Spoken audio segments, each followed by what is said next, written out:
People talking about bad ending, but they almost forgot how good this show was. Ending खराब है, बहुत खराब है। लाइक इन्होंने जो कुछ भी लास्ट एपिसोड में किया उसका बहुत सारी चीजों का तो सेंस बनता ही नहीं है। मतलब स्टारलाइट डीप को बीच के पास लेके जाती है, जो कि डीप का सबसे बड़ा पावर है। तुम उसे रेगिस्तान लेके जा सकती थी। एंड सीजन 3 में होमलैंड को बिली सोल्जर बाय ह्यूई, जिसके पास सुपर पावर्स है, वो उसे नहीं हरा पाए। Like that moment was so peak. लेकिन यहाँ पे होमलैंडर को लेजर मारने से क्या रोक रही है? जस्ट 2 एपिसोड पहले बंदे ने एक ऐसा लेजर बीम फायर किया जो कि एक मेटेरॉइड, एक प्लेनेट को खत्म कर सकती थी। आई डोंट नो यार। एंड रायन सुपर पावर होने के बाद खुश कैसे है? बंदे ने कौन सी लाइफ जी, उसे पता तो है ना कमजोर की क्या हालत होती है। उसने खुद कितनों की जान ली है। And Huey, how he is feeling after killing his own brother, जो कि इसके स्टार्टिंग से साथ था। इस पॉइंट पे पूरे जितने भी द बॉयज के फैंस हैं, जितने भी सुपर हीरोज के फैंस हैं, सब के सब एक ही बात सोच रहे थे।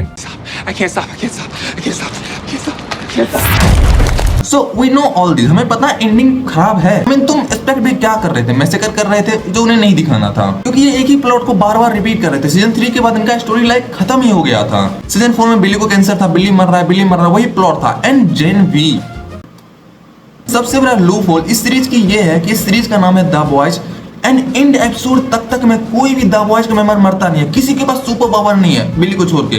बट भाई सीजन 5 एपिसोड 8 तक सारे के सारे द बॉयज के मेंबर वहां पे प्रेजेंट होते हैं। जिस शो के पास कोई भी प्लॉट आर्मर नहीं था, जहां पे कोई भी कहीं भी मर सकता था। एंड इन नमूनों के पास तो सुपर पावर भी नहीं था। बहुत सारे फैंस का ये भी कहना है कि होमलैंडर को जिंदा ही छोड़ देना चाहिए था, उसे एहसास दिलाना चाहिए था कि इंसान होना क्या होता है। बट आई एम ग्लैड कि उन्होंने ऐसा नहीं किया। उसके सामने बिली बूचर खड़ा है, उसका शुरू से ही यही मकसद रहा है कि बंदे को निपटाना है। एंड जब उसके पास एक ऐसा मौका मिला जहां पे वो उसे खत्म कर सकता है जड़ से, तो उसे जिंदा छोड़ना, कैरेक्टर डेवलपमेंट, जब शो को आगे नहीं बढ़ाना है तो उसका कोई सेंस बनता भी नहीं था। बट स्टिल ऐसी एंडिंग के बाद फिर भी द बॉयज मेरे one of the favourite series में से एक है, क्योंकि इस शो में सारे लिमिट, सारे लाइंस को क्रॉस कर दिया। इतनी एक्सट्रीम पे गए हैं ये शो को लेके। द लायन किंग, तुम इमेजिन कर पा रहे हो? तुम सीजन 1, सीजन 2, सीजन 3 को याद करो bro, this show was so good. हम लोग जब बच्चे थे सुपर हीरो देख रहे थे, iron man, captain America, Spiderman, Daredevil, and जैसे ही बड़े हुए आई द बॉयज।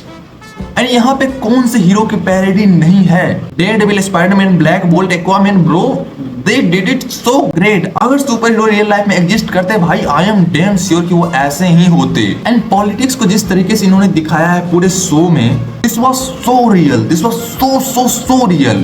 तुम यूएसए में रह के यूएसए के पॉलिटिक्स को ऐसे ओपनली दिखा सकते हो ब्रो, सैल्यूट है भाई। इंडिया में तो पॉसिबल नहीं है इस टाइप का political show. And last topic जिसके लिए मैं उतना ज्यादा ओपनली एग्री नहीं करता हूँ, वो है गॉड्स का टॉपिक, क्रिश्चियनिटी।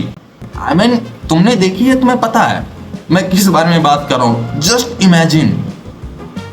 नहीं, तुम इमेजिन नहीं करो, मैं बोलूंगा नहीं इसके बारे में। नहीं, तुम समझ गए। द पॉइंट इज कि जिसे सुपर हीरोज मूवीज पसंद है उसके लिए द बॉयज जैसी सोच इज गोल्ड माइन। अगर तुम सीजन 3 तक देखते हो bro, this is so perfect. अगर ये सीजन 3 में ही एंड कर दिए होते किसी भी ऐसा पॉइंट को लाके, oh my God, wow. I want more, and I know I shouldn't. Season 5 को भी अगर तुम देखोगे अभी बिंग वॉच करते हो तो तुम्हारे लिए कुछ ऐसा ठीक है, एक सप्ताह पे आ रहा है, थोड़ा बुरा लगता है। लेकिन अगर तुम बिंग वॉच करते हो तो ठीक है, कोई भी एपिसोड ऐसा खराब नहीं है। अब देखते हैं वॉट राइजिंग में ये लोग क्या पकाते हैं। कुछ अलग तो होगा, ऐसा कुछ डिटेक्टिव वाइब, क्योंकि इन्हें द बॉयज के समय ही पता था ये शो को ये लोग बेटर नहीं बना सकते। इसीलिए इन्होंने वॉट राइजिंग के लिए, द बॉर्न साइड के लिए इन्होंने कितना 2-3 एपिसोड तो बर्बाद किया ही होगा। तो यप, दैट्स इट, पीस।